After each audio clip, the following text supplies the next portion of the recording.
हर महादेव दोस्तों, जय श्री कृष्णा, जय माता दी। महाकुंभ के दूसरे एपिसोड में आप सभी का स्वागत है। आज का जो वीडियो है वो है नागा साधु के ऊपर। इस वीडियो में मैं आपको बताऊंगी कि आखिर नागा साधुओं का महाकुंभ या कुंभ से क्या रिश्ता है। साथ में नागा साधु बनने के लिए कौन सी परीक्षा देनी पड़ती है। क्या नागा साधु बनना बहुत ही ज्यादा कठिन है या बहुत ज्यादा आसान है। तो नागा साधु बनने के लिए कौन कौन सी स्टेज आपको पार करनी पड़ेगी। तो ये सारी इंफॉर्मेशन आज के वीडियो में आपको कवर करेंगे। तो वीडियो को लास्ट तक जरूर देखें और जो लोग हमारे चैनल पर नए आए हैं चैनल को सब्सक्राइब जरूर करें, वीडियो को लाइक करें और नोटिफिकेशन बटन को ऑन कर लें। तो चलिए आज का वीडियो शुरू करते हैं।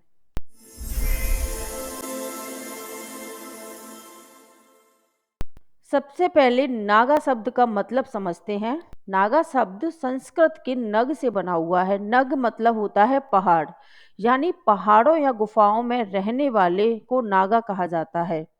9वीं सदी में गुरु आदि शंकराचार्य ने 10 नामी संप्रदाय की स्थापना की थी। ज्यादातर नागा सन्यासी इसी संप्रदाय से आते हैं। इन सन्यासियों को दीक्षा देते वक्त 10 नामों से जोड़ा जाता है और ये 10 नाम है गिरि, पुरी, भारती, वन, अरण्य, पर्वत, सागर, तीर्थ, आश्रम और सरस्वती। इसीलिए नागा साधुओं को 10 नामी भी कहा जाता है।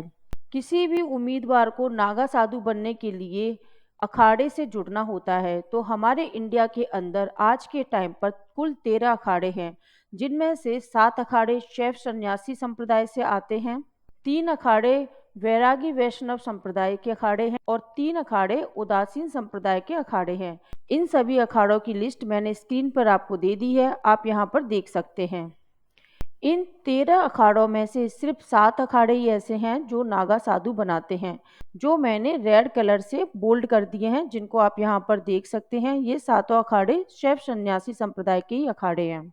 कोई भी उम्मीदवार अगर नागा साधु बनना चाहता है तो उसे सबसे पहले इनमें से किसी एक अखाड़े से जुड़ना पड़ेगा। उसके बाद में 3 स्टेज होती हैं जिनको पार करना पड़ता है। ये 3 स्टेज जिस भी अखाड़े से उम्मीदवार जुड़ता है वो अखाड़ा तय करता है। आमतौर पर नागा साधु बनने के लिए उम्र 17 से 19 साल की होती है। इसमें 3 स्टेज हैं। पहली स्टेज महापुरुष, दूसरी अवधूत और तीसरी दिगंबर स्टेज कहलाती है। लेकिन इससे पहले एक प्री स्टेज यानी परख अवधि भी होती है, यानी 3 स्टेज पार करने के लिए आपको सबसे पहले परख अवधि में रखा जाता है। उसके बाद ही आप इन 3 स्टेजों में जा सकते हैं।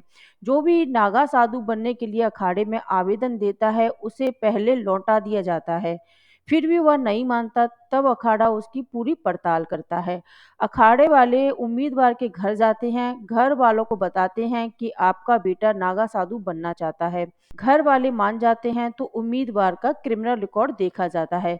इसके बाद नागा साधु बनने की चाह रखने वाले व्यक्ति को एक गुरु बनाना होता है और किसी अखाड़े में रहकर कम से कम 2 से 3 साल उनकी सेवा करनी पड़ती है।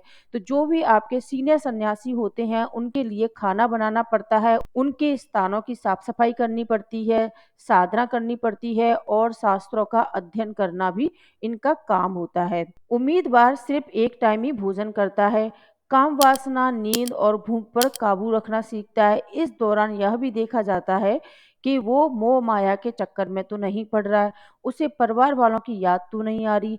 अगर कोई भी उम्मीदवार भटका हुआ पाया जाता है तो उसे वापस उसके घर पर भेज दिया जाता है। तो ये तो थी प्री स्टेज। इस प्री स्टेज को जो भी उम्मीदवार पार कर लेता है वो पहली स्टेज में दाखिला ले चुका होता है और पहली स्टेज महापुरुष की स्टेज कहलाती है। इस स्टेज में गुरु प्रेम कटारी से शिष्य की चोटी काटते हैं।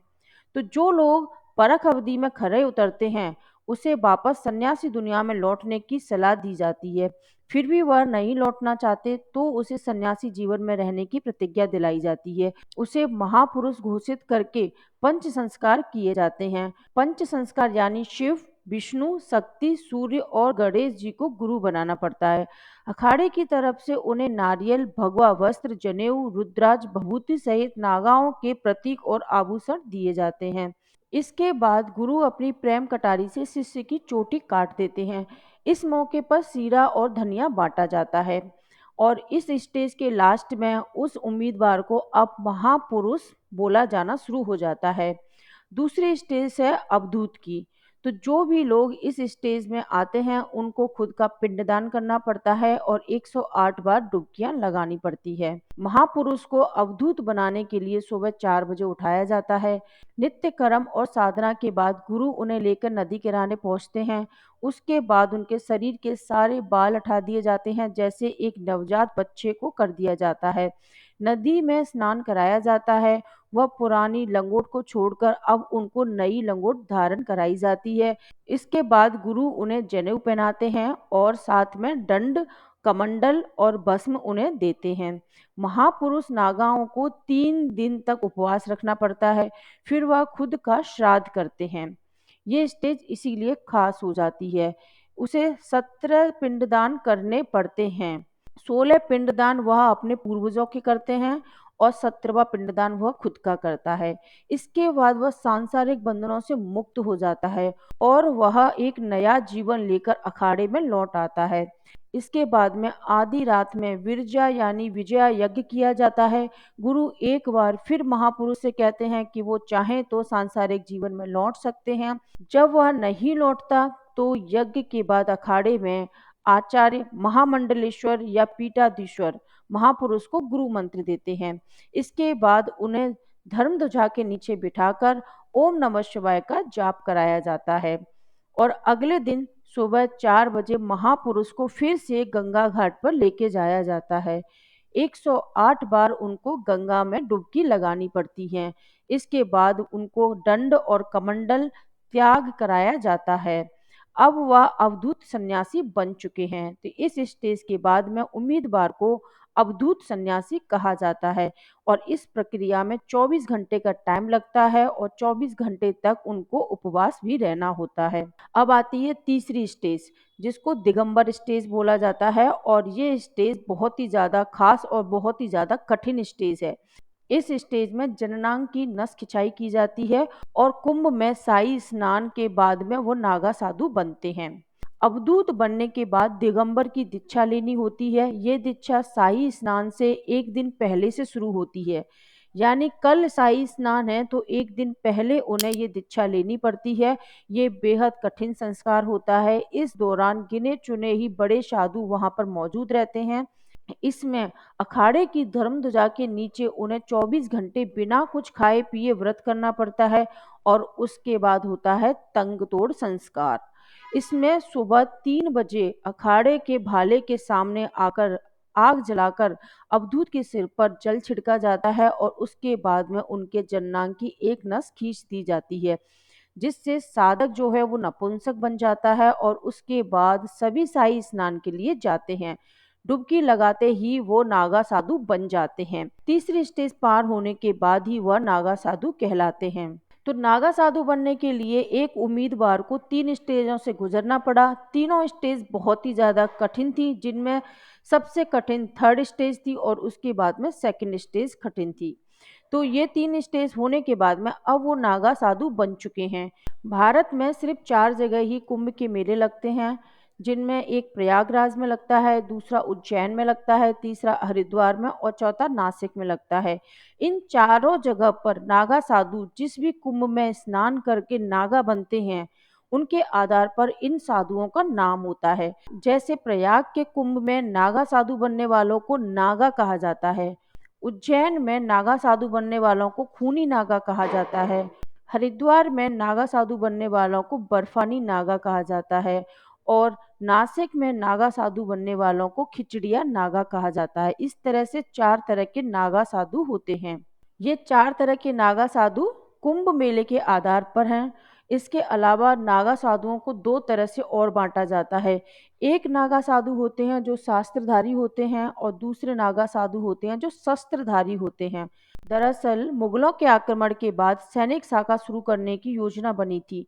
शुरुआत में कुछ नागा साधुओं ने इसका यह कहकर विरोध किया था कि वे तो आध्यात्म से जुड़े हुए हैं, उन्हें शस्त्र की बिल्कुल भी जरूरत नहीं है। बाद में श्रृंगेश्वर मठ ने शस्त्र अस्त्र वाले नागा साधुओं की फौज तैयार की थी।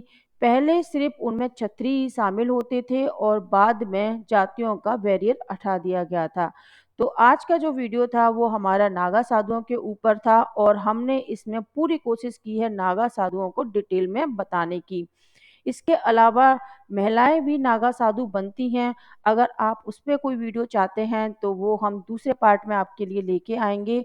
आज का वीडियो अगर आपको जानकारी वाला लगा हो तो हमारे चैनल को सब्सक्राइब जरूर करना, वीडियो को लाइक करना और वीडियो के लिए कमेंट भी देना, और आपकी क्या एडवाइस है वो भी आप हमें कमेंट्स में बता सकते हैं।